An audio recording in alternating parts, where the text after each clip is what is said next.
오늘 오후부터 내일 오전까지 트라이스테이트 일대에 홍수주의보가 발령됐으며 뉴저지 주지사는 비상사태를 선포했습니다. 뉴욕시에 이어서 뉴저지 주정부도 난민버스 규제 행정명령을 내려 양대 지역의 갈등이 심화되고 있습니다. 뉴욕주 3명 중에 1명 이상이 메디케이드 혜택을 받음에 따라 예산 부족 우려가 제기됐습니다. 한인을 살해한 그리스도의 군사들 용의자들이 조지아 주립대 등에서 대학생 포섭을 시도했던 것으로 드러났습니다. 이상은 TKC 뉴스데스크 오늘의 주요 소식입니다.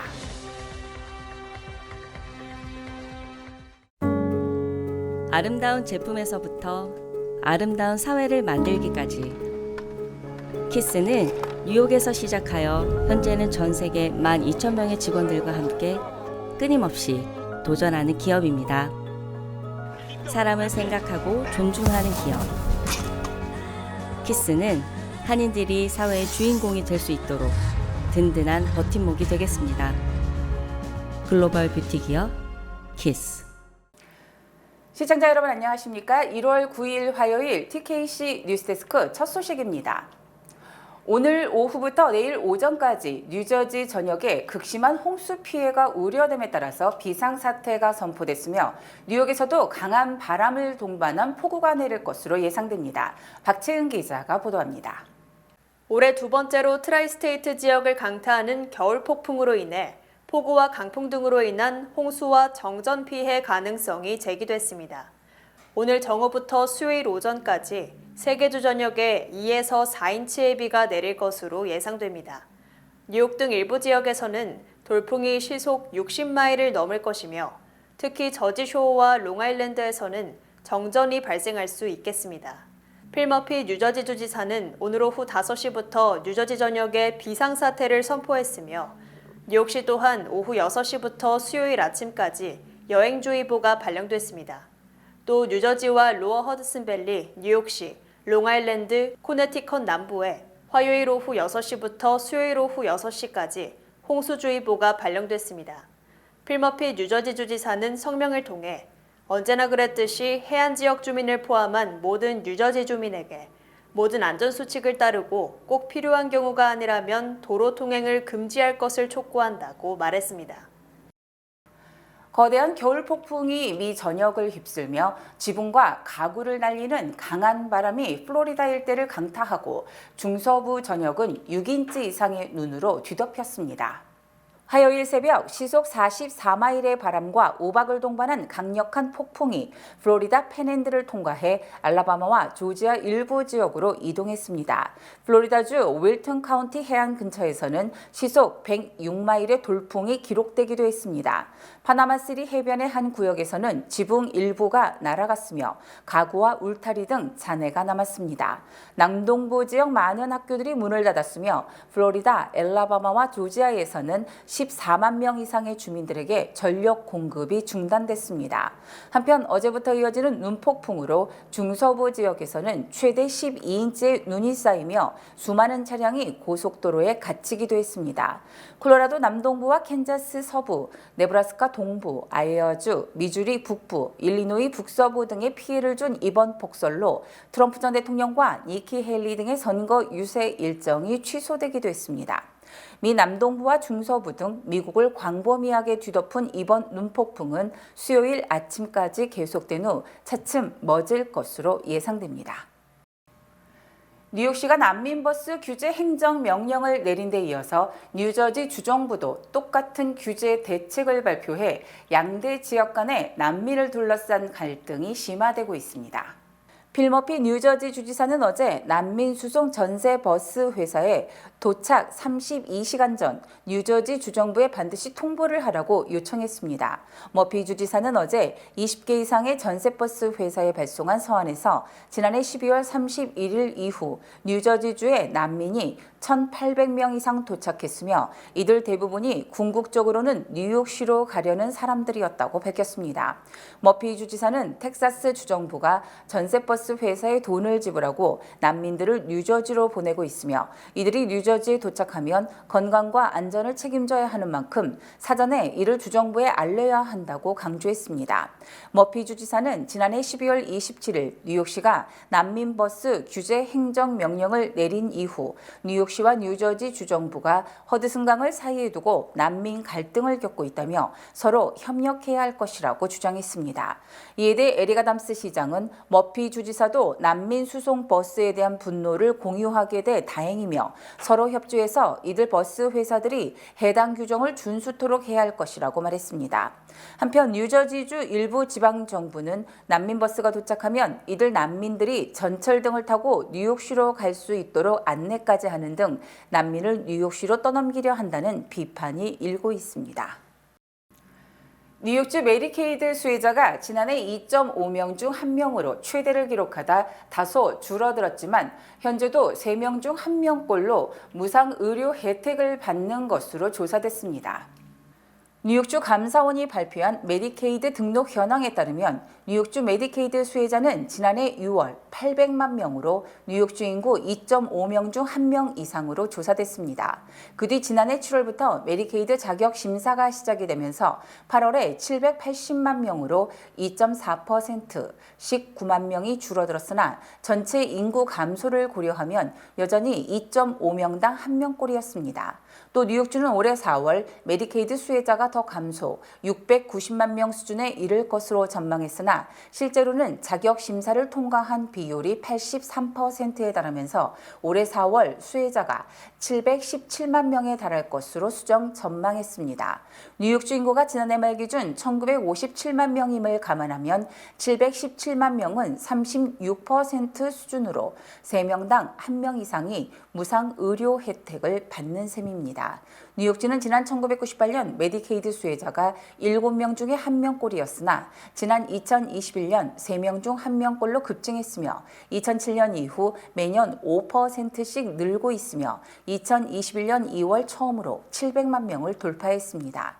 메디케이드 수혜 대상자에 대한 연평균 지출액은 지난 2020년 기준 어린이는 2,956달러, 성인은 7,904달러, 노년층은 26,428달러, 장애인은 35,580달러이며 전체 평균 지출액은 연 4,020달러 수준입니다. 이처럼 메디케이드 수혜자가 올해 4월 기준 당초 예상보다 늘어남에 따라서 이 분야 예산 지출액이 최소 11억 달러에서 최대 15억 달러 증가할 것으로 우려됩니다. 한편 뉴욕주 무보험자는 지난 2008년 220만 명으로 전체 인구의 11.4%에 달했으나 지난 2019년에는 100만 명으로 전체 인구의 5.2% 수준으로 감소했으며 이는 전국 50개 주 중 8번째로 무보험 자가 적은 것입니다. 지난해 조지아주 아틀란타 지역에서 집단 종교 생활 중 한인 여성이 살해된 사건과 관련해 용의자들의 행적이 속속 드러나고 있습니다. 귀네 카운티 검찰에 따르면 자칭 그리스도의 군사들 소속인 용의자들은 조세희 씨를 살해한 후 조지아 주립대학 캠퍼스 등에서 또 다른 한인 학생들을 만나 포섭을 시도했습니다. 또 용의자들은 계속해서 서로 문자 메시지 등을 주고받으며 피해 여성의 상태를 보고했던 정황도 드러났습니다. 귀네 카운티 경찰국 안젤라 카터 수사관은 피고인 중 한 명인 이준호는 신으로부터 직접 지시를 받았다고 진술했다며 이들은 피해자를 벨트로 때리고 얼음 욕조에 집어넣는 모습 등을 동영상으로 촬영했다고 말했습니다. 이들은 수사 과정에서 피해자에 대해 우울증을 치료하고 하나님을 찾기 위해 지난 7월 자발적으로 찾아온 것이라고 증언한 사실도 나타났습니다.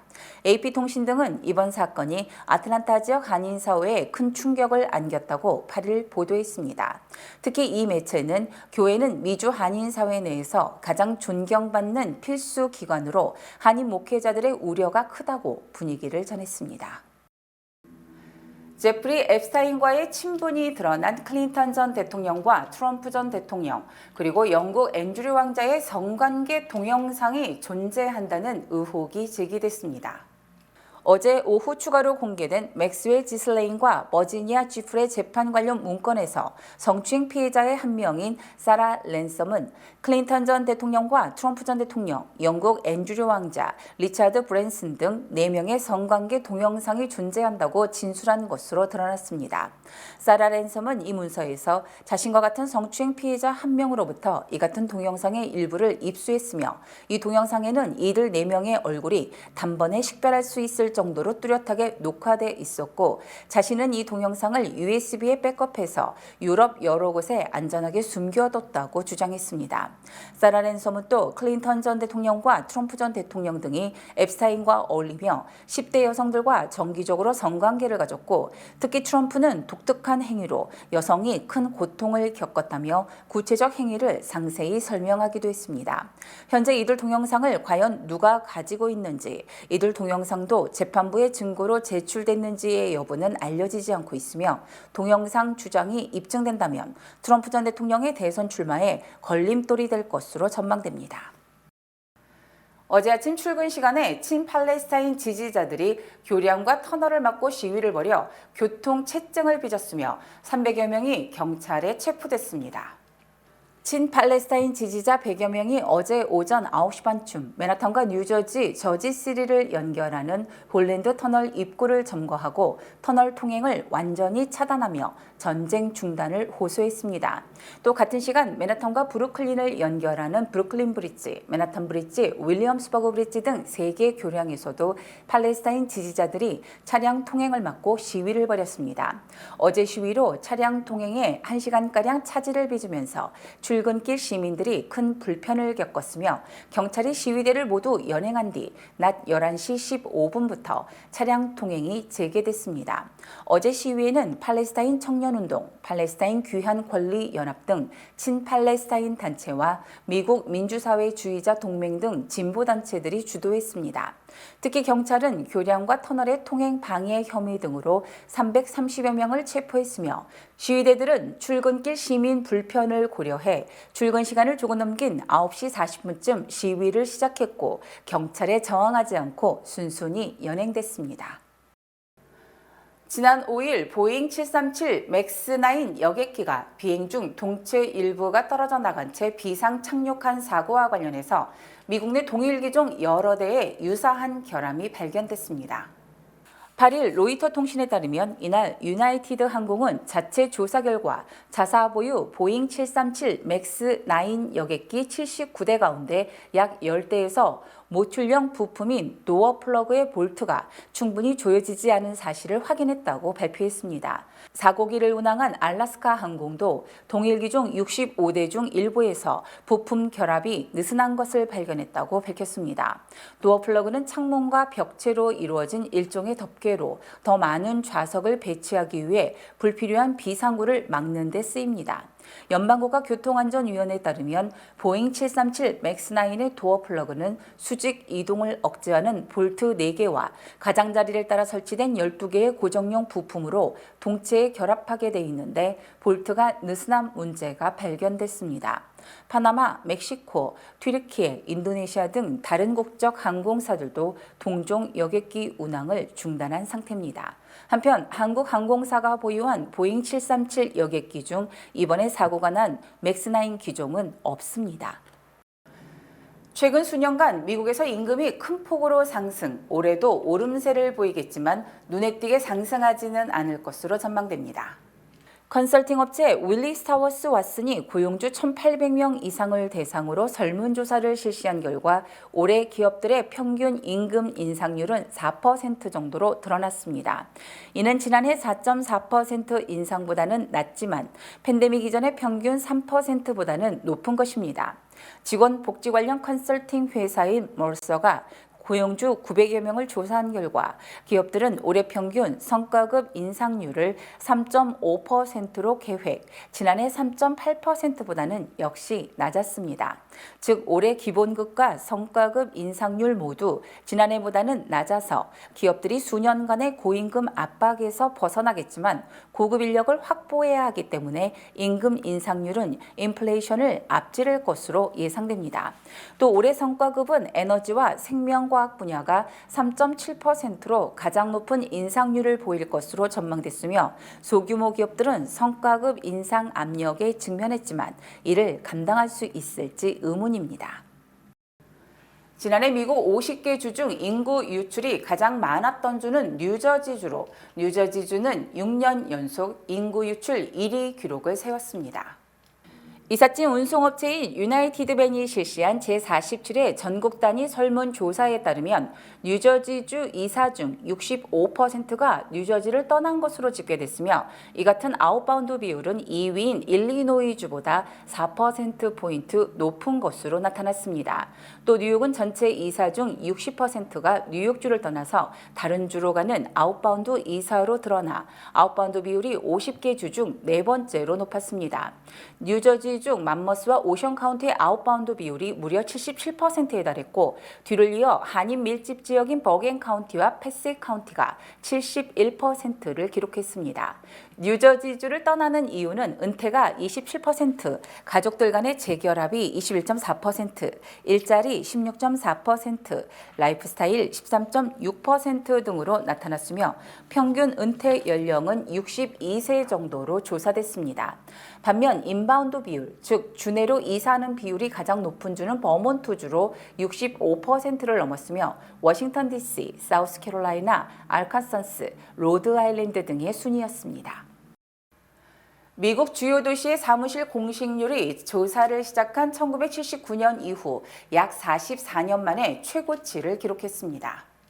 월스트리트저널은 무디스 애널리틱스 자료를 인용해 지난해 4분기 주요 도시 사무실 공식률이 19.6%로 20% 선에 육박했다고 보도했습니다.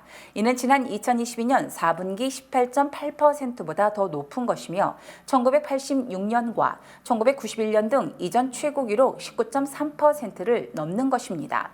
또 무디스가 같은 조사를 시작한 1979년 이후 44년 만에 최고치로 팬데믹 시절 확산된 재택근무, 팬데믹 이후의 재택과 사무실 근무를 병행하는 하이브리드 근무의 확산 때문으로 풀이됩니다.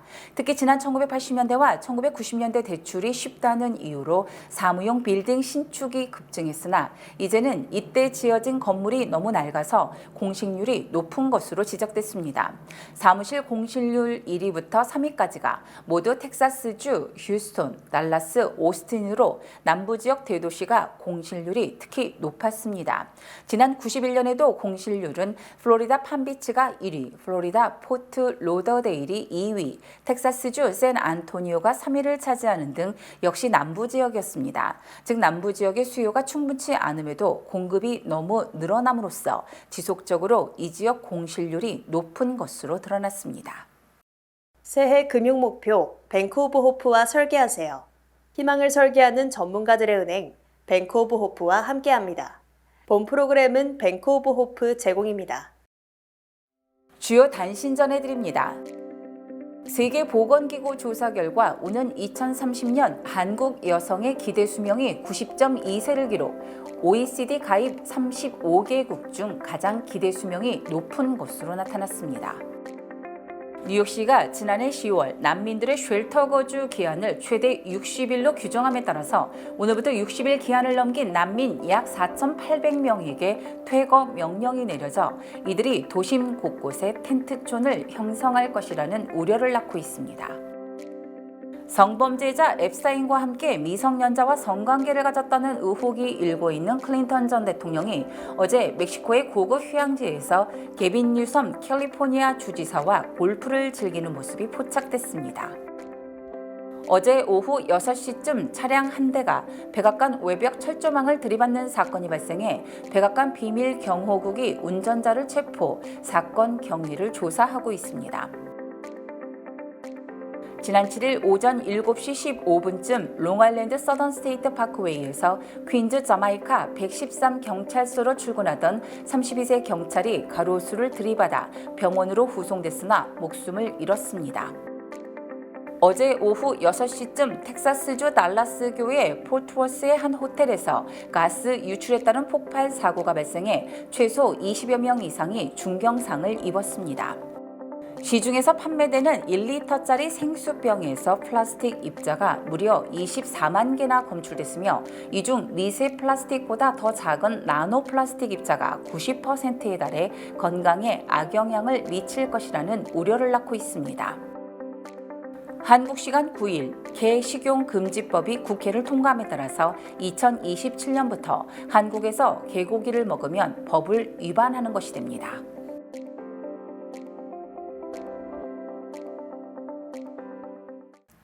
날씨 전해드립니다. 수요일인 내일은 흐린 가운데 바람이 많이 불겠습니다. 내일 낮 최고 기온은 50도, 밤 최저 기온은 38도입니다. 해 뜨는 시각은 오전 7시 18분, 해 지는 시각은 오후 4시 46분입니다.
제22대 국회의원 선거에 투표하기 위한 재외선거 유권자 등록이 2월 10일까지 실시됩니다.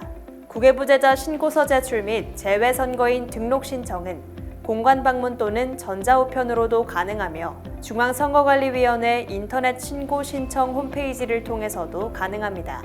2월 10일까지 등록을 마쳐 2024년 4월 10일 실시되는 제22대 국회의원 선거에 여러분의 소중한 한 표를 행사해 주시기 바랍니다. 한국에 가신다고요? 한국에서 오셨다고요? 유니온 전당포에 오셔서 쇼핑도 하시고 경비도 벌어가세요. 롤렉스, 카르티에, 구찌, 다이아가 박힌 보증서가 있는 각종의 보석들이 기다리고 있습니다. 한번 오셔서 구경도 하시고 상담도 받고 눈으로 직접 보세요. 소자본으로 보석상을 운영하고 싶으시면 유니온 전당포를 찾으세요. 전화 718-461-8949. 이상으로 1월 9일 화요일 TKC 뉴스데스크를 마칩니다. 시청해주신 여러분 고맙습니다.